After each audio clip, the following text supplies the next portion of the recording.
अस्सलाम वालेकुम, कैसे हैं आप लोग। उम्मीद करता हूँ ठीक ठाक होंगे। तो आज हम study of language chapter number 4 the sound patterns of language start करने जा रहे हैं। तो जॉर्ज इस चैप्टर में लिखते हैं कि every individual has a physically different vocal track. Her individual का, हर शख्स का जो वोकल ट्रैक है वो फिजिकली डिफरेंट होता है। Consequently in purely physical terms every individual will pronounce sounds differently. तो इस तरह से हर इंडिविजुअल, हर शख्स जो है साउंड्स को डिफरेंटली प्रोड्यूस करता है। तो इस तरह हम कह सकते हैं कि एक सिंपल वर्ड मी को प्रोनाउंस करने के यहाँ potentially millions of different physical ways होंगे। और ऐसा इंडिविजुअल्स के यानी डिफरेंट पीपल्स के जो वोकल ट्रैक है इसके डिफरेंस में, इसके अंदर डिफरेंस की वजह से होता है। और एक वाज़ेह डिफरेंस हमें उस वक्त एक्सपीरियंस होता है जब कोई शख्स चिल्ला रहा हो, या अभी अभी नींद से बेदार हुआ हो, या फिर किसी शख्स को जो है कोल्ड हुआ हो। तो ऐसे सिचुएशंस में भी हम जो है साउंड्स जो है वो डिफरेंट हो जाते हैं, हम डिफरेंटली प्रोड्यूस करते हैं as compared to our normal speech. Chapter के स्टार्ट में जॉर्ज यूल ने एक पैसेज डिस्कस किया है जिसको अगर हम पढ़ें तो once upon a time was tree bears. तो इस लाइंस में जो ये काफ़ी स्ट्रेंज वर्ड्स आपको लग रहे हैं, लेकिन प्रोनाउंसिएशन से इसकी देखा तो इसको हम प्रोनाउंस करें तो हमें पता लगता है कि जो फर्स्ट वर्ड है ये शायद वंस है, और जो सेकंड है अपोना टाइम, और जो वास है ये शायद वास है। ट्री बेयर्स ये है एक्चुअली में थ्री बेयर्स है। तो ये डिफरेंस जो है ये इसी वजह से है क्योंकि हर इंडिविजुअल साउंड्स को या वर्ड्स को डिफरेंटली प्रोड्यूस करता है। तो यहाँ सवाल ये पैदा होता है कि हमें कैसे पता चला कि ये जो लफ्ज़ वंस है ये एक्चुअली में वंस है, और ये पूरी लाइन जो है वंस अपॉन अ टाइम वास थ्री बेयर्स है। और हमें कैसे पता चलता है कि अगर किसी शख्स ने एक वर्ड मी प्रोड्यूस किया है तो वो उसने मी ही प्रोड्यूस किया है, नी या सी प्रोड्यूस नहीं किया, या मे या मो नहीं कहा, मी कहा है। तो इस बात का जवाब हमें स्टडी ऑफ फोनोलॉजी में मिलता है। तो फोनोलॉजी क्या है इसे भी डिस्कस करते हैं। So, phonology is the study of the systems and patterns of speech sounds in languages. Phonology languages में systems and patterns of speech sounds की study होती है। और अब शायद यहाँ आप पूछना चाह रहे होंगे कि patterns of speech sounds का क्या मतलब है, तो इसे भी एक्सप्लेन करते चलते हैं। तो वर्ड पैटर्न का मीनिंग होता है डिज़ाइन या कोई नक्शा या कोई खाका। अब चूँकि हम जानते हैं कि जो हम लैंग्वेज यूज़ करते हैं इसमें जो वर्ड्स हैं इनके डिफरेंट साउंड्स होते हैं, कोई फा साउंड्स है, कोई ठा साउंड्स है, और कोई खा साउंड्स है। तो इनके तो इस तरह से डिफरेंट साउंड्स होते हैं, तो इन्हें हम पैटर्न्स ऑफ साउंड्स कहते हैं, या फिर हम इन्हें साउंड टाइप्स भी हम कह सकते हैं कि कुछ साउंड्स हैं डिफरेंट टाइप के होते हैं, इनमें डिफरेंस होता है, इनके प्लेस ऑफ आर्टिकुलेशन डिफरेंट होती है, मैनर ऑफ आर्टिकुलेशन एक दूसरे से डिफरेंट होते हैं। आई होप आपको समझ आई होगी। और लैंग्वेजेस के पैटर्न्स ऑफ स्पीच साउंड्स की स्टडी को फोनोलॉजी कहा जाता है। Phonology is concerned with the abstract representation of sounds in our minds that enables us to recognize and interpret the meaning of words on the basis of the actual physical sounds we say and hear. Phonology हमारे mind में sounds की abstract representation होती है जिसकी वजह से हम words के मीनिंग को पहचान पाते हैं और इन्हें इंटरप्रेट कर पाते हैं। किस बुनियाद पर? On the basis of actual physical sounds. वो एक्चुअल फिजिकल साउंड्स जो हम सुनते हैं या जिन्हें हम बोलते हैं उन्हें हम अंडरस्टैंड कर पाते हैं, समझ पाते हैं, और उन्हें इंटरप्रेट कर पाते हैं, उनके मीनिंग्स को इंटरप्रेट कर पाते हैं, उनके मीनिंग को समझ पाते हैं और एक्सप्लेन कर पाते हैं। आप शायद पूछना चाहेंगे कि sir abstract representation of sounds का क्या मतलब है। तो वर्ड जो एब्स्ट्रैक्ट है इसका मतलब होता है एक तसव्वुर या ख्याल। एक्चुअल में ये जो डिफरेंट वर्जन ऑफ साउंड्स हैं इनको हम देख तो नहीं पाते, ना ही हम इनको जो है मोस्टली विजुअलाइज कर सकते हैं। तो हमारे माइंड में हम किस तरह साउंड्स को रिकॉग्नाइज करते हैं और उनका मीनिंग को इंटरप्रेट कर पाते हैं, ये एक्चुअली माइंड में ही होता है ये सब प्रोसेस, और हमारी इमेजिनेशन में होता है। तो इस वजह से इसको हम abstract representation of sounds in our minds कहते हैं। फॉर एग्जांपल अगर पीछे हमने पैसेज को भी डिस्कस किया जो जॉर्ज यूल ने चैप्टर के स्टार्ट में ही दिया है, इसके जो है फर्स्ट 2 लाइन्स या हम 1 लाइन या हम दोबारा डिस्कस करते हैं कि इसको हम पढ़ें। तो जैसे कि फर्स्ट वर्ड वंस है, ये एक्चुअली वंस है। हमें जब इस लाइन को पूरा पढ़ा तो हमें ये तब पता चला जब हम इस लाइन को पूरा पढ़ेंगे, यानी कि ये लाइन शायद है ये once upon a time was three bears, actually में ये लाइन है once upon a time was three bears। तो ये हमें कैसे पता चला है? तो ये एक्चुअली जो एब्स्ट्रैक्ट रिप्रेजेंटेशंस हो रही है हमारी माइंड में, हमारे पास जो फोनोलॉजिकल नॉलेज है साउंड्स का, इसकी वजह से हम इनकी प्रोनाउंसिएशन से ये अंदाज़ा लगा पा रहे हैं, ये समझ पा रहे हैं कि एक्चुअली ये वर्ड क्या है।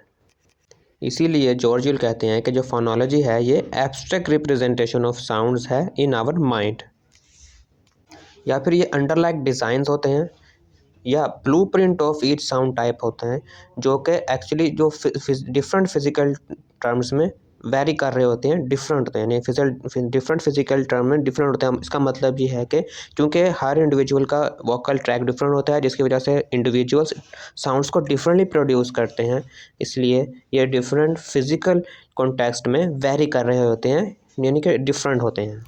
फॉर एग्जांपल जब आप नॉर्मल हों तो उस वक्त एक सिंपल वर्ड मी को प्रोनाउंस करते हैं तो वो और तरह प्रोड्यूस होता है, लेकिन जब आप नींद से उठते हैं तो उस वक्त आमतौर पर हमारी जो वॉइस है वो ज़्यादा हैवी होती है, तो हम डिफरेंटली प्रोड्यूस करते हैं मी को किसी और तरह डिफरेंट, या हमें कोल्ड हुआ हो किसी शख्स को तो वैसा शख्स जो है उसकी आवाज़ भी काफ़ी डिफरेंट हो जाती है, तो वो उस वक्त एक सिंपल वर्ड मी को जो है नॉर्मल से थोड़ा डिफरेंटली प्रोड्यूस करेगा। जी, तो अब बात करेंगे फ़ोनीम, फ़ोन एंड एलोफ़ोन्स के बारे में। फ़ोनीम क्या होते हैं? Phoneme is the smallest meaning distinguishing sound unit in the abstract representation of the sounds of our language. तो फ़ोनीम किसी भी लैंग्वेज में एक वर्ड का स्मॉलेस्ट साउंड यूनिट होता है, जिसकी वजह से उस वर्ड के मीनिंग चेंज हो जाते हैं, यानी जिसकी वजह से हम वर्ड्स के मीनिंग को डिस्टिंग्विश कर पाते हैं। फॉर एग्ज़ाम्पल ठा, खा एंड फा, ये 3 फ़ोनीम हैं इंग्लिश लैंग्वेज की अगर हम बात कर रहे हो तो। फॉर एग्ज़ाम्पल हम 3 वर्ड्स की एग्ज़ाम्पल लेते हैं, कार, वार एंड ठार। तो इन वर्ड्स में जो इनिशियल साउंड्स है इनको अगर हम चेंज कर दें तो वर्ड के पूरे मीनिंग ही चेंज कर जाते हैं। फॉर एग्ज़ाम्पल पहले वर्ड हम कार की बात करें तो कार में जो ए आर जो लास्ट साउंड है आर, ये तो सब में कॉमन है, तीनों में ही कॉमन है, जस्ट फर्स्ट इनिशियल साउंड्स का तीनों में डिफरेंस है, और इसी साउंड यूनिट के डिफरेंट हो जाने की वजह से तीनों वर्ड के मीनिंग ही डिफरेंट हो जाते हैं। आई होप आप समझ रहे होंगे इस बात को। अगर इन वर्ड्स में अगर फर्स्ट साउंड खा है तो ये खार बन जाता है, अगर फर्स्ट साउंड जो है वो है तो ये वार बन जाता है। इसी तरह अगर फर्स्ट इनिशियल साउंड जो है ये ठा हो तो ये वर्ड ठार बन जाता है। तो अब बात करते हैं फ़ोन के बारे में। फ़ोन क्या होते हैं? A phone is a physically produced speech sound representing one version of a phoneme. Phones जो है ये फिज़िकली प्रोड्यूस साउंड्स होते हैं जो कि एक्चुअली किसी फ़ोनीम की डिफरेंट वर्जन को रिप्रेजेंट कर रहे होते हैं। तो यहाँ हमारे पास इसके भी एग्जांपल्स हैं, ठा, खा और फा की। अब यहाँ आपको कन्फ्यूजन हो रही होगी कि फ़ोनीम और फ़ोन दोनों में ये सेम एग्जांपल्स आ रही हैं, तो इनमें डिफरेंस क्या है? तो एक्चुअली जो डिफरेंस है वो ये है कि जो फ़ोनीम अगर चेंज हो रहा हो, फ़ोनीम के चेंज होने से साउंड्स का मीनिंग चेंज हो जाता है, ये मीनिंग डिस्टिंग्विशिंग होते हैं, जबकि फ़ोन अगर चेंज हो जाओ डिफरेंट फ़ोन्स की वजह से वर्ड की ये एक ही फ़ोनीम की डिफरेंट वर्जन होती है, यानी किसी फ़ोनीम को प्रोनाउंस करने के डिफरेंट साउंड टाइप होती है, जिसकी वजह से साउंड के मीनिंग पे कोई फ़र्क नहीं पड़ता, मीनिंग चेंज नहीं होता। फॉर एग्ज़ाम्पल यहाँ टेबल में देखिए, ये ठा साउंड की अगर हम बात करें तो इसकी डिफरेंट वर्जन्स है। ठा है नंबर 2 पे है, ये इसको फ्लैप बोलते हैं, और नंबर 3 पे ये ग्लोटल साउंड है, यानी कि ये इनके जो डिफरेंट वर्जन है एक ही साउंड की, इनका डिफरेंट प्लेस ऑफ आर्टिकुलेशन से ये प्रोड्यूस होते हैं। और लास्ट पे है सबसे थेटा साउंड से थेटा प्रोड्यूस करते हैं। ये फर्स्ट अगर एग्जांपल ठा फिर ठार में आ रहा है और राइटर में जो फ्लैप होता है, राइटर इसको हम पढ़ते हैं, फ्लैपिंग होती जाती है इसकी, और ये बटर में ग्लोटल हो जाता है, यानी कि बटर पढ़ते हैं इसको आमतौर पे, जो है ये अमेरिकन स्पीकर यूजली ये करते हैं। ये टी जो सेंटर में आ रहा हो तो ये ग्लोटल हो जाता है, इसको ऑलमोस्ट जो है इसको, यानी जो एपिग्लोटिस है हमारी थ्रोट में ये क्लोज रहता है, ये ओपन नहीं होता, जिसकी वजह से इसका साउंड लगता है कि प्रोड्यूस ही नहीं हुआ। और एथ में ये थीटा है, एथ जो लास्ट साउंड है यहाँ देखिए, तो एक्चुअली ये एक ही ठा फोनेम की डिफरेंट एलोफोन्स हैं, यानी कि डिफरेंट वर्जन्स हैं। अगर हम इसको एक ही साउंड में इन डिफरेंट वर्जन्स को यूज़ करें तो इससे मीनिंग चेंज नहीं होती। फॉर एग्जांपल अगर हम फर्स्ट टार के वर्ड के एग्जांपल है तो इसमें हम इनमें से कोई भी वर्जन यूज़ कर लें, ठार पढ़ लें, या इसको फ्लैप कर दें आर पढ़ लें, या इसको ग्लोटल कर दें, या फिर हम इसको थेटा कर दें, थेटा इसकी वर्जन इसे प्रोड्यूस कर दें, तो हम थोड़ा सा डिफरेंस प्रोडक्शन में ज़रूर आ जाएगा, लेकिन मीनिंग बिल्कुल भी चेंज नहीं होंगे। ठार टार ही रहेगा, चाहे इसे आप ठार पढ़े या टार पढ़े फ्लैप करके, या ग्लोटल पढ़ के आर पढ़े, या आप इसको थेटा करके तार पढ़े, लेकिन मीनिंग वही रहेगा। आप इसको जो है रिकॉग्नाइज कर सकते हो कि एक्चुअली में ये वर्ड ठार है, बस थोड़े से जो है डिफरेंट वेरिएशंस वर्जन्स में हम डिफरेंटली प्रोड्यूस कर सकते हैं इसको, लेकिन मीनिंग चेंज इनके चेंज होने से, एलोफोन्स के चेंज होने से मीनिंग चेंज नहीं होते हैं। तो अब बात करते हैं एलोफोन के बारे में। Allophones are actually set of different version of a phoneme, यानी कि ये एक क्लोजली रिलेटेड फोनीम्स का जब एक सेट हो हमारे पास, तो वो एक एलोफोन हम उसको कह देते हैं। फॉर एग्जांपल ये ठा साउंड के अगर हम बात करें तो इसकी 4 वर्जन हमने पढ़े, एलोफोन्स पढ़े इसके 4, फ़ोन पढ़े इसके, यानी कि ठार में जो था है, और फ्लैपिंग इस वाला, और ग्लोटल वाला, और थेटा वाला, ये चारों मिलके एक सेट बन गया हमारे पास ठा का, और एक दूसरे से काफ़ी रिलेटेड है, एक दूसरे से सिमिलर ही सेम ही हम इनको तकरीबन प्रोड्यूस करते हैं थोड़े से डिफरेंट के साथ, तो ये एलोफोन बन जाते हैं। तो नेक्स्ट है जी, अगर हम फ़नीम्स एंड एलोफोन्स के दरमियान क्या डिफरेंस, इसको भी बात करें तो इनके दरमियान जो डिफरेंस है वो भी सेम ही है जो कि फ़नीम और फ़ोन में जो डिफरेंस था, यानी कि अगर हम किसी फ़नीम को किसी वर्ड्स में जो सब्स्टिट्यूट कर दें एक वर्ड में से, तो उस वर्ड का मीनिंग ही चेंज हो जाता है। फॉर एग्जांपल हमारे पास 2 वर्ड हैं फैट एंड वैट, इनके जो लास्ट साउंड है एट ये दोनों में सिमिलर है, लेकिन इसकी जो इनिशियल साउंड है इसको हम चेंज कर दें, फा कर दें तो ये फैट बन जाता है, वाह करें तो ये वैट बन जाता है, जो कि दोनों एक दूसरे से डिफरेंट मीनिंग देते हैं। इसी तरह फाइन और वाइन की अगर हम एग्जांपल लें, तो जो लास्ट साउंड है आइन, दोनों में सिमिलर है, लेकिन एक इनिशियल साउंड ही हम चेंज कर दें तो दोनों के डिफरेंट वर्ड बन जाते हैं, जिसका मीनिंग डिफरेंट है। यानी कि फाइन मीन आपको पता ही है इसका मीनिंग, और वाइन का मीनिंग भी आपको पता ही है। और सेकेंडली प्रोनाउंसिएशन भी वर्ड की चेंज हो जाती है, मीनिंग के साथ साथ प्रोनाउंसिएशन भी फ़नीम्स के चेंज होने से चेंज हो जाती है। जबकि अगर हम बात करें एलोफोन्स की, तो ये डिफरेंट वर्जन है एक ही फ़नीम की, इनके चेंज होने से जस्ट प्रोनाउंसिएशन का थोड़ा बहुत फ़र्क पड़ जाता है, लेकिन जो वर्ड के जो मीनिंग है वो सेम ही रहते हैं, जस्ट प्रोनाउंसिएशन थोड़ी सी अनयूजुअल हो जाती है। तो इस चैप्टर में हमारा जो नेक्स्ट टॉपिक है वो है कॉम्प्लीमेंट्री डिस्ट्रीब्यूशन। तो देखते हैं कॉम्प्लीमेंट्री डिस्ट्रीब्यूशन किसे कहा जाता है। In phonology, 2 different pronunciation of a phoneme always used in different places in the words are called complementary distribution.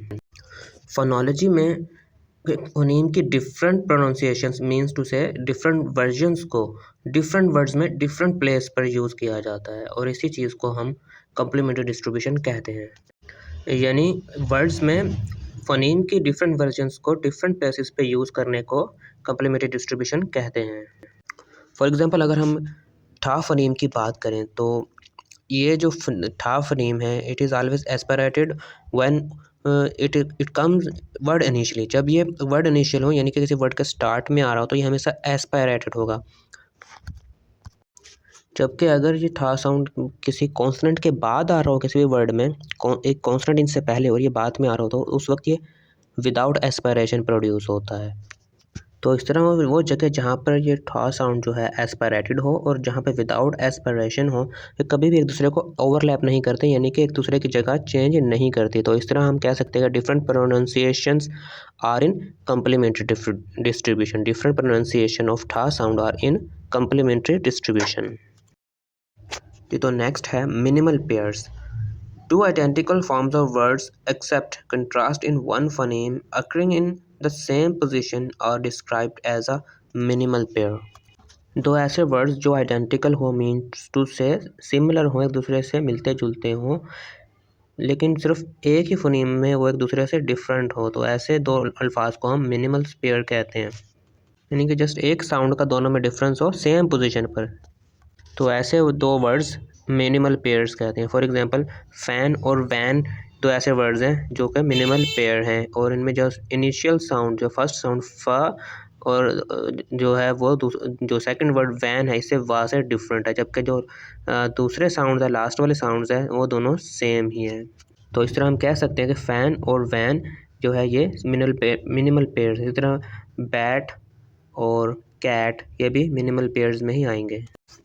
Next है minimal sets, a group of words that can be differentiated, each one from the other by changing one phoneme. They are described as a minimal set. तो minimal sets जो है actually ये words ऐसे words का group होता है जिसमें जो वर्ड्स हैं वो आइडेंटिकल है except one phoneme at the same position, यानी कि तमाम वर्ड्स की एक ही पोजीशन पर सिर्फ एक ही जो साउंड है वो डिफरेंट है और जो rest part of the sound है वो सब में सेम है ऑलमोस्ट। यानी दूसरे लफ्ज़ों में हम कह सकते हैं कि अगर हमारे पास दो से ज़्यादा ऐसे वर्ड्स हों जो कि आइडेंटिकल इन फॉर्म हो and except contrast in one phoneme, minimal pair की तरह, जिनमें जस्ट एक ही फनीम का जो है कंट्रास्ट हो, एक ही फनीम में वो डिफ़र कर रहे हो, तो ग्रुप्स के ऐसे सेट को हम मिनिमल सेट्स कहेंगे। For examples big, pig, rig, fig, dig and wig, ये ऐसे वर्ड्स हैं जो मिनिमल सेट्स हैं। इनमें जस्ट वन इनिशियल साउंड्स जो है वो उसी में कंट्रास्ट पाया जाता है, जबकि जो दूसरे साउंड्स हैं, लास्ट साउंड्स हैं, वो ऑलमोस्ट सिमिलर हैं, बल्कि 100% सिमिलर ही हैं और इनके डिफरेंट इनिशियल साउंड्स की वजह से ही हम इन्हें डिफरेंशिएट कर सकते हैं। मिनिमल पेयर्स और मिनिमल सेट्स की जो बाकी की एग्जांपल्स हैं उन्हें आप वीडियो को पॉज करके पढ़ सकते हैं। हम वीडियो को आगे बढ़ते हैं, वीडियो ज़्यादा लॉन्ग ना हो जाए इसलिए सभी एग्जांपल को मैं पढ़ने वाला नहीं। नेक्स्ट है नेचुरल क्लासेस। तो चलिए देखते हैं नेचुरल क्लासेस किसे कहा जाता है। A set of sounds with phonetic features in common. Natural class ऐसे साउंड्स का एक सेट होता है जो कि एक जैसे फोनेटिक फीचर्स रखते हों। अब आप सोच रहे होंगे कि फोनेटिक फीचर्स किन्हें कहा जाता है। तो फोनेटिक फीचर्स एक्चुअली जो साउंड्स के जो कैरेक्टरिस्टिक्स होती हैं, मीन्स टू से पे कोई साउंड वॉइस्ड है या वॉइसलेस है, साउंड की प्लेस ऑफ आर्टिकुलेशन और मैनर ऑफ आर्टिकुलेशंस को फोनेटिक फीचर्स कहा जाता है। फॉर एग्जांपल प, ठ और खा जो साउंड्स हैं इंग्लिश में, ये वॉइसलेस स्टॉप्स हैं, यानी कि दो फीचर्स इनमें कॉमन है। एक ये कि ये दोनों ही वॉइसलेस हैं, दूसरा ये कि इनकी जो मैनर ऑफ आर्टिकुलेशन है वो स्टॉप्स हैं। जी, तो अब बात करते हैं कि नेचुरल क्लासेस को हम क्यों स्टडी करते हैं। एक्चुअली जो नेचुरल क्लासेस है ये फोनोलॉजिकल रीजंस की वजह से काफ़ी इंपॉर्टेंस रखती हैं। मीन्स टू से वर्ड्स के कॉमन फीचर्स की वजह से हमें पता चलता है कि ऐसा क्यों है कि वर्ड्स जो कि फल और खल से स्टार्ट हो रहे हैं ये कॉमन क्यों है इंग्लिश में बहुत ज़्यादा। फल की अगर बात करें तो for example plus, plastic and plane, इस तरह के जो वर्ड्स हैं जिनके स्टार्ट में फल साउंड आ रहे हैं, दो साउंड फल। और खल की अगर बात करें जैसे क्लास हो गया, clock, clicking and clutch etcetera. तो इस तरह के साउंड्स कॉमन क्यों हैं, जबकि हम देखते हैं कि वल एंड नल की अगर बात करें तो इस तरह के साउंड हमें नहीं मिलते हैं। फॉर एग्जांपल वल स्टार्ट में किसी भी वर्ड के स्टार्ट में हमें नहीं मिलता, यानी कि व्लास या व्लॉक वगैरह इस तरह के साउंड्स हमें नहीं मिलते इंग्लिश में। और ना ही नल साउंड्स, जैसे कि हम बात करें नलास या कुछ भी कह लो, हमें कभी भी ये ना साउंड और ला साउंड और वाह और ला साउंड ये दोनों कभी भी किसी वर्ड के स्टार्ट में दिखाई नहीं देते इंग्लिश में, ना ही सुनने को मिलते हैं। तो इसका मतलब ये हुआ कि लैंग्वेज में, किसी भी लैंग्वेज में साउंड्स की एक सीक्वेंस होती है, यानी कि कोई पार्टिकुलर साउंड एक पार्टिकुलर पोजीशन पर ही आता है। और इन फीचर्स की स्टडी के एनालिसिस से हम जो है लैंग्वेज में फोनीम्स की सीक्वेंस का पता लगा सकते हैं और यही नेचुरल क्लासेस एनालिसिस की इम्पोर्टेंस है। टेबल 4.1 को स्टडी करने के बाद हमें पता चलता है कि ओनली फ एंड ख sounds have sufficient features in common to be members of a natural class. तो ये फ और ख साउंड्स जो इन्हीं के पास इतने काफ़ी फीचर्स, कॉमन फीचर्स हैं जिनकी वजह से हम इन्हें कह सकते हैं कि ये नेचुरल क्लास हैं। They both are voiceless stops, ये दोनों ही वॉइसलेस हैं और स्टॉप्स हैं। जबकि हम वा साउंड और ना साउंड की बात करें तो they have just one common feature, तो ये नेचुरल क्लास नहीं हो सकते। एटलीस्ट एक से ज़्यादा फीचर्स का कॉमन होना ज़रूरी है नेचुरल क्लास होने के लिए। नेक्स्ट है फोनोटैक्टिक्स। तो चलो देखते हैं फोनोटैक्टिक्स किसे कहा जाता है। Phonotactics are actually the constraints on the permissible combination of sounds in a language. Phonotactics किसी लैंग्वेज में हमें जिन साउंड्स के कॉम्बिनेशंस की परमिशन है उन पर कुछ लिमिटेशंस हैं, उन लिमिटेशंस को फोनोटैक्टिक्स कहा जाता है। एक्चुअली लैंग्वेजेस में साउंड टाइप्स के कुछ डेफिनेट पैटर्न्स ही परमिसिबल होते हैं। विच मीन हम वर्ड्स में डेफिनेट साउंड टाइप्स को डेफिनेट पोजीशन पर ही यूज़ कर सकते हैं। जैसा अभी हमने कुछ देर पहले पढ़ा के इंग्लिश में हम सी एल और पी एल यानी फल और खल साउंड्स के जो कॉम्बिनेशन है ये बहुत ज़्यादा कॉमन है, जबकि नल, एन एल और वी एल इस तरह के जो कॉम्बिनेशन है जो इनिशियल साउंड्स होते हैं बहुत से वर्ड्स में ये कॉमन है, ये हमें देखने को नहीं मिलता। यानी कि फल और खल जो है ये इनके कॉम्बिनेशन तो मिलते हैं, जैसे क्लास हो गया, क्लॉक हो गया, क्लिक हो गया। तरह फल साउंड की अगर बात करें तो प्लस हो गया, प्लास्टिक हो गया एंड प्लेन हो गया, प्लेन हो गया। तो बहुत से ऐसे साउंड्स हैं हमें मिल जाते हैं जिनके इनिशियल साउंड्स जो है वो सेम यानी फल है और खल है। बहुत से हमें साउंड्स इंग्लिश में हमें मिल जाते हैं। जबकि अदर हैंड हम बात करें ये नल, नल साउंड नल की और वल या वील साउंड की, इस तरह के वर्ड्स हमें या इस तरह का कॉम्बिनेशन हमें इनिशियल साउंड्स में वर्ड्स में नहीं मिलता। तो एक्चुअली ऐसा फोनोटैक्टिक्स की वजह से यानी कि लिमिटेशंस की ही वजह से है, जिसकी वजह से हम सिर्फ डेफिनेट पैटर्न्स ही जो है साउंड टाइप्स के डेफिनेट पैटर्न्स का कॉम्बिनेशंस ही यूज़ कर सकते हैं, या एक लैंग्वेज में इसकी परमिशन हमें होती है। फॉर एग्ज़ाम्पल अगर हम कोशिश भी करें कि वेल और नल नल इन दो वर्ड्स इन दो साउंड्स को मिलाकर हम कोई साउंड या कोई वर्ड प्रोड्यूस करना भी चाहें तो हमें कोई भी वर्ड इंग्लिश में ऐसा नहीं मिलेगा जिनके स्टार्ट में वल और नल इस तरह का साउंड स्टार्ट में आ रहा हो। इसी तरह अगर हम पिक्चर्स में ये फर्स्ट मिनिमल सेट्स को देखें, बिग, विग, रिग, फिग और डिग और विग जो वर्ड्स हैं इनमें आपको ये लिग और विग वर्ड नहीं मिलेगा, ठीक है। जबकि ये इसी तरह ये सिमिलर है, यानी कि ये वर्ड ज़रूर है लेकिन एक्चुअल में जो है ऐसा किसी लैंग्वेज में, जो इंग्लिश लैंग्वेज में एटलीस्ट ये वर्ड मौजूद नहीं है। मे भी किसी और लैंग्वेज में हो और इनका कुछ मीनिंग भी हो, लेकिन इंग्लिश में ये कोई वर्ड्स नहीं है और ना ही इनका कोई मीनिंग है इंग्लिश में। लेकिन जॉर्जियो लिखते हैं कि इस तरह की जो फॉर्म्स है मे भी ये एक्सेप्टेबल हों, अगर फ्यूचर में कभी इस तरह की फॉर्म जो है यूज़ हों तो ही ऐसा पॉसिबल है। ये मे भी अगर किसी वर्ड के एब्रीवेशन के तौर पर इन्वेंट हो सकती हैं। फॉर एग्जांपल अगर कोई कहता है, फ्यूचर में कोई कहे कि I think baba is one very ignorant guy, या he is a big wig, तो एक दूसरा शख्स जवाब देता है कि हाँ हो वो एक बिग विग है। तो बिग का तो मीनिंग है विग भी किसी मायनों में वो आ जाए, या फिर वो किसी और वर्ड के एब्रीवेशन के तौर पर उसने विग का वर्ड यूज़ किया। ताहम अगर इस तरह का कोई भी चांस नहीं है कि forms like physic and running इस तरह के कोई फॉर्म्स जो है एग्जिस्ट करें, इनका कोई जो है चांस नहीं है। कि नेक्स्ट जो हम डिस्कस करेंगे वो टर्म है सिलेबल। सिलेबल्स के बारे में आपने मिडिल क्लास में भी पढ़ा होगा, लेकिन आज यहाँ एमए लेवल पर या बीएस लेवल पर इसे हम ब्रॉडर सेंस में डिस्कस करने जा रहे हैं। Syllable is a unit of sound consisting of a vowel and optional consonants before or after the vowel.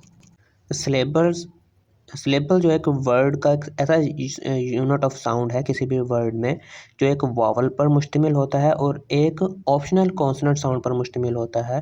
और कॉन्सोनेंट साउंड्स वावल से पहले आ रहा होता है या फिर बाद में भी आता है।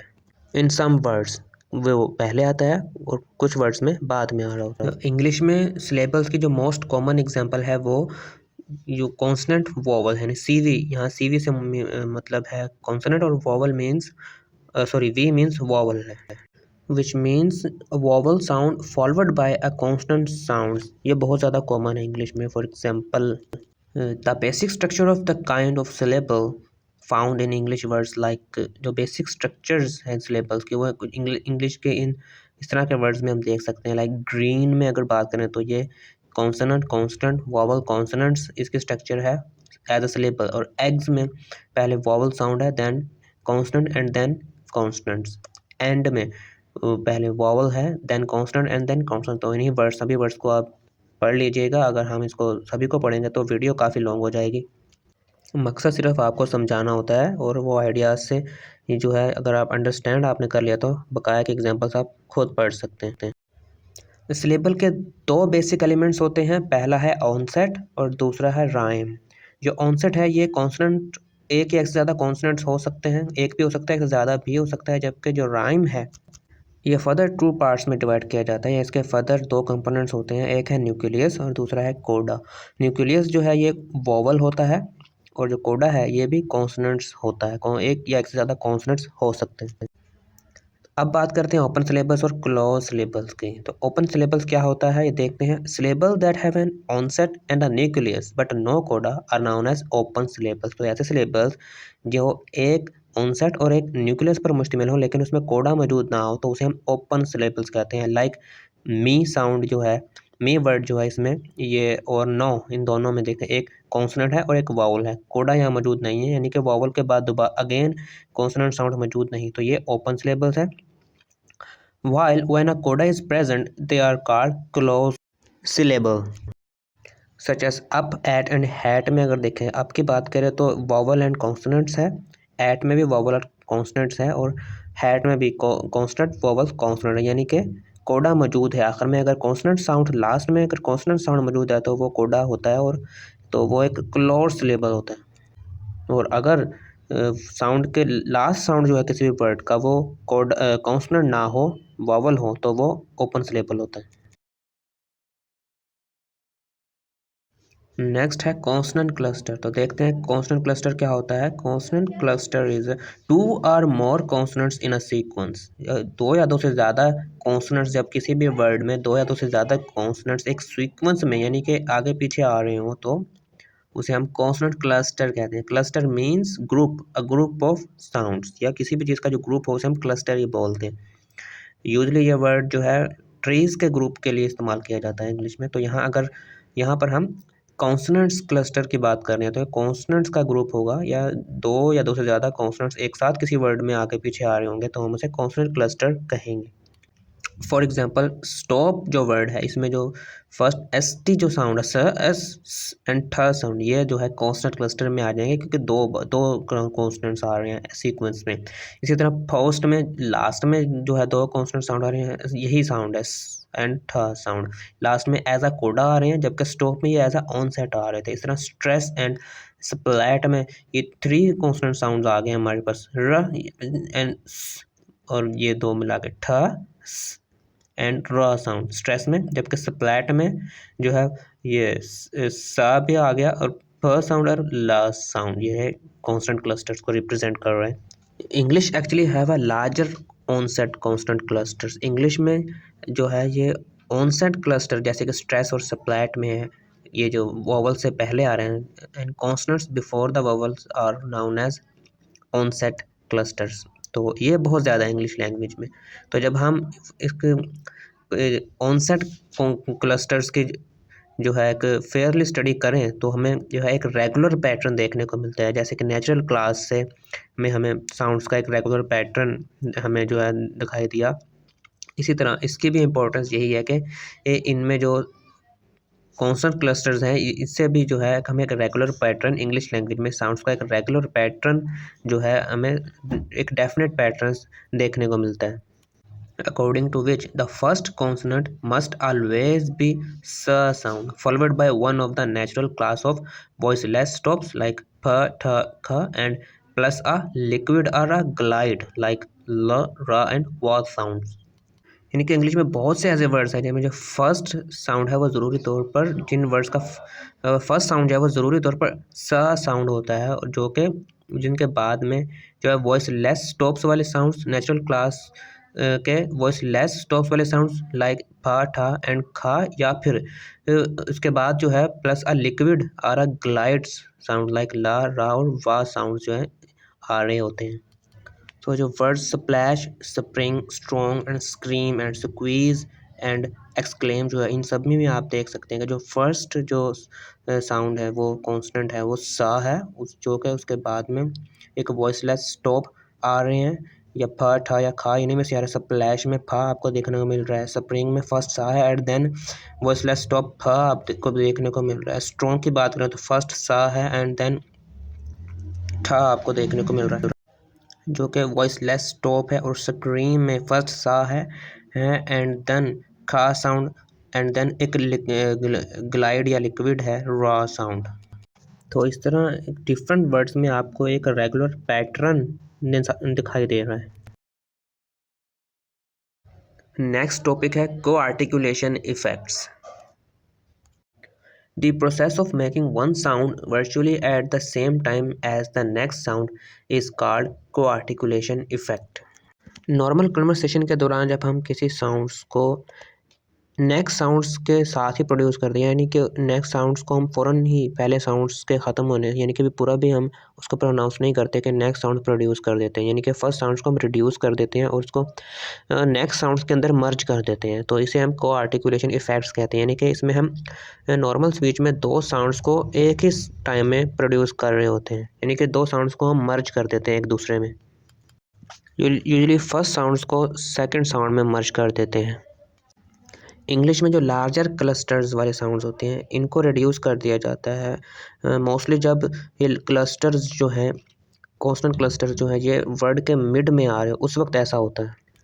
एक्चुअली नेटिव स्पीकर्स जो होते हैं, किसी भी लैंग्वेज के नेटिव स्पीचर, वो जो नॉर्मल स्पीच में साउंड्स को केयरफुली और कम्प्लीटली प्रोड्यूस नहीं करते, वो फ्लुएंटली बोलते हैं और साउंड्स को एक दूसरे में मर्ज कर देते हैं, यानी कि पार्शली ही साउंड्स को प्रोड्यूस कर रहे होते हैं। That's because our talk is mostly fast and spontaneous. तो इस तरह स्पीकर्स बिना रुके ही एक वर्ड्स के बाद फ़ौरन ही दूसरा वर्ड्स प्रोड्यूस कर देते हैं, यानी को आर्टिकुलेशन कर रहे होते हैं। Co means together and articulation mean producing. Co articulation means producing two sounds together at the same time. Co articulation effects जो है ये कई टाइप्स के होते हैं। इसमें जो सबसे पहला इफ़ेक्ट है दैट इज़ असिमिलेशन। असिमिलेशन को देखते हैं क्या होता है। The process whereby a feature of one sound becomes part of another during speech production is known as assimilation. Word assimilation का मतलब होता है मिलाना, दो चीज़ों को आपस में मिलाना। तो ये एक ऐसा प्रोसेस है जिसके ज़रिए से एक वर्ड जो है, एक वर्ड का फीचर दूसरे वर्ड का पार्ट बन जाता है, यानी कि एक वर्ड दूसरे वर्ड के साथ मिल जाता है, यानी कि उसका कोई फीचर, जैसे कि इसकी प्लेस ऑफ आर्टिकुलेशन या फिर वो वॉइस है या वॉइसलेस है, तो उसकी ये कैरेक्टरिस्टिक दूसरे साउंड्स के कैरेक्टरिस्टिक्स बन जाती है। फॉर एग्जांपल अगर हम बात करें, अगर किसी शख्स ने आई हैव टू गो जो है स्पीकर कोई कह रहा है, तो नॉर्मल स्पीच में फास्ट एंड स्पॉन्टेनियसली बोलते हैं वो लोग, कहते हैं I have to go, I have to, ये हैव टू को वो हैव टू कर देते हैं। जो ये हैव का जो लास्ट साउंड व साउंड है, ये हमें ऐसा लगता है जैसे कि फ साउंड उसने बोला, तो हैफ्टा ही ये जो है स्पीकर के मुंह से प्रोनाउंस होता है, यानी हैव और टू को मिलाकर हैफ्टा कर दिया जाता है नॉर्मल, यानी कि daily fast and spontaneous speech के दौरान। तो इसे हम असिमिलेशन कहते हैं, यानी ऐसा असिमिलेशन की वजह से होता है। तो टू का जो था साउंड है, इनिशियल साउंड, ये एक्चुअली वॉइसलेस है। तो असिमिलेशन की वजह से अब चूँकि हम इसको हैव के साथ मिला देते हैं, हैव में मर्ज कर देते हैं, तो इसकी एक वॉइसलेस वर्जन प्रोड्यूस करते हैं, जबकि टू में जो था साउंड है ये वॉइस्ड होता है, लेकिन असिमिलेशन की वजह से ये वॉइसलेस हो जाता है। को आर्टिकुलेशन इफेक्ट्स की नेक्स्ट इफेक्ट टाइप है नेजलाइजेशन। Nasalization is the pronunciation of a sound with air flowing through the nose, typically before a nasal consonant.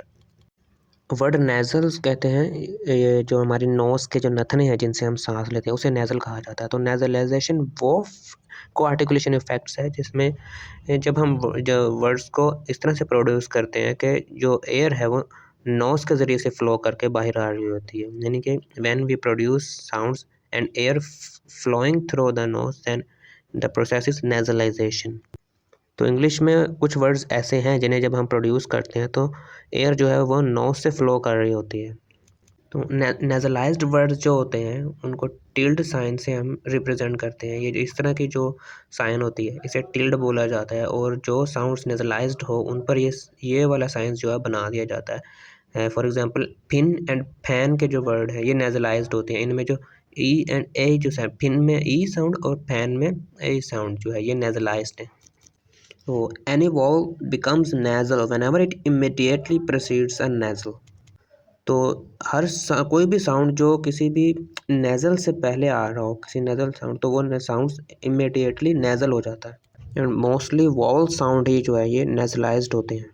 तो वर्ड कैन को हम कैन भी प्रोनाउंस कर सकते हैं, लेकिन जब हम कहते हैं कि आई कैन गो, तो इस फ्रेज में जो एल्वियोलर ना साउंड है वो अंगमा साउंड है, वेलर अंगमा साउंड में चेंज हो जाता है। तो इस तरह डेली कन्वर्सेशन में इस फ्रेज को जो स्पीकर है वो आई कैन गो प्रोनाउंस करते हैं। और इस तरह नेजलाइजेशन इस तरह से नेजलाइजेशन इफेक्ट्स होता है, यानी कि आई कैन गो प्रोड्यूस करते हुए स्पीकर वेलर ना साउंड को एल्व्यूलर एंगमा साउंड में चेंज कर देता है नेजलाइजेशन की वजह से।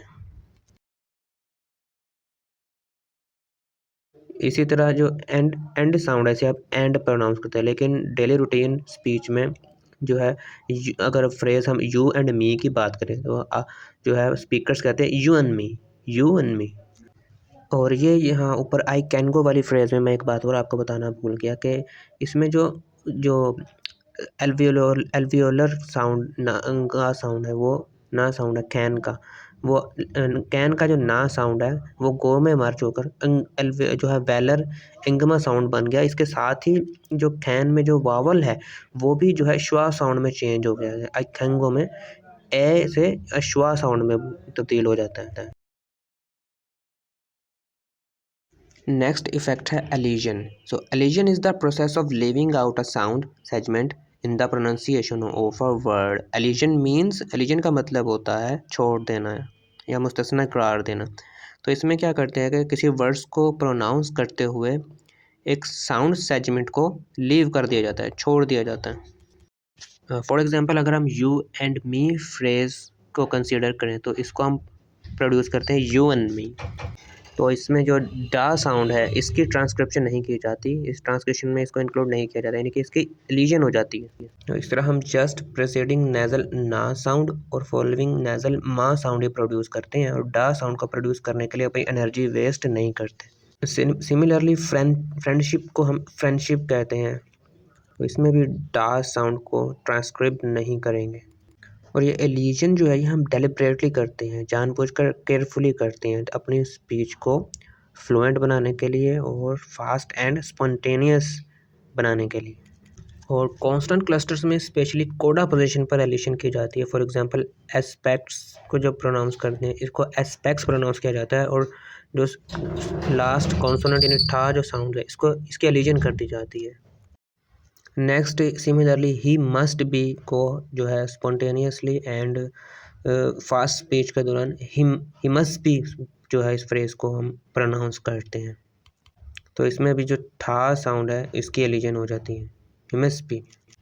एंड वी आस्क हिम को जो है वी आस्क्ड हिम को हम जो प्रोनाउंस करते हैं वी आस्क्ड हिम करते हैं, वी आस्क्ड हिम, इसमें खा साउंड है इसकी एलिजन कर दी जाती है।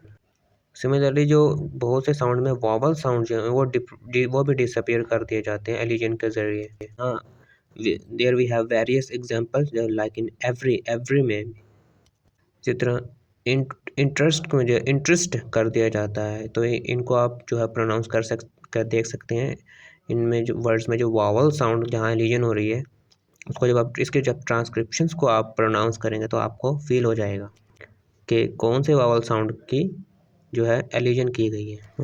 कैबिनेट को कैबिनेट प्रोनाउंस किया जाता है, कैबिनेट। इसमें जो मिडल ई साउंड है ये थ्रो द एलिजन डिसअपीयर हो जाता है। इस तरह कैमरा में कैमरा, कैमरा जो लास्ट पे जो वॉवल अ साउंड है वो श्वा में कन्वर्ट हो रहा है। इस तरह प्राइजनर में प्रिजनर, प्राइजनर जो मिडल में जो ओ साउंड है इसकी एलिजन हुई है यहाँ पर। और सपोज में एक्चुअली इसको हमने स्पाउस स्पाउस स्पाउस प्रोनाउंस करना है, इसमें जो ऊ साउंड है एस के बाद ये जो है थ्रो द एलिजन डिसअपीयर हो जाता है। तो at the end of the chapter George Yule's chapter को इस तरह से कंक्लूड करते हैं कि वो कहते हैं जो coarticulation effects for like processes like assimilation, nasalization and elision वगैरह है, ये हमारी नॉर्मल और एवरीडे स्पीच में जो है ये होती है, और इसको कभी भी हमें जो स्लॉपीनेस या लेजीनेस कंसिडर नहीं करना चाहिए। मीन्स टू से इसको जो है हमारी स्पीच स्किल में लापरवाही या सुस्ती की वजह से ऐसा नहीं होता है। In fact consistently avoiding the regular pattern of simulation, nasalization and elision used in a language would result in extremely artificial sounding talk. अगर जो है हम ये असिमिलेशन, नेजलाइजेशन वगैरह ना हो तो जो हमारी नॉर्मल स्पीच है वो नॉर्मल लगेगी नहीं। एक्चुअली ये नेचुरल प्रोसेस है, ये नेचुरली ही ऐसा होता है। ये सभी जो इफेक्ट्स हैं को आर्टिफिकुलेशन इफेक्ट्स ये नेचुरली हम करते हैं ऑटोमेटिकली। और अगर ऐसा ना हो तो अगर हम वर्ड्स को केयरफुली प्रोड्यूस करें तो ऐसा लगेगा जैसे कोई जो है ये आर्टिफिशियल टॉक लगेगी, वो नेचुरल टॉक लगेगी नहीं, जैसे कि रोबोट्स बोलते हैं। ये रोबोट्स वाली बात मैंने खुद ऐड की है, जॉर्ज यूल ने ऐसा नहीं लिखा। और इस चैप्टर में जो फोनोलॉजिकल प्रोसेसेस को डिस्कस किया, इनको डिस्कस करने का मकसद ये बिल्कुल भी नहीं कहा कि हमने कोई सेट ऑफ रूल्स बना दिए हैं किसी लैंग्वेज को कैसे होना चाहिए लैंग्वेज के लिए, ऐसा बिल्कुल भी नहीं है। एक्चुअली ये एनालिसिस हम सिर्फ इसलिए करते हैं ताकि हम जो है कि साउंड्स को प्रोड्यूस कर लैंग्वेज के एक्चुअल यूज़ ऑफ साउंड जो है लैंग्वेज का, इसमें की जो रेगुलरिटीज़ और पैटर्न्स है इनको हम अंडरस्टैंड कर सकें। तो हमारा चैप्टर हुआ कंप्लीट। मिलते हैं नेक्स्ट वीडियो में नेक्स्ट चैप्टर के साथ।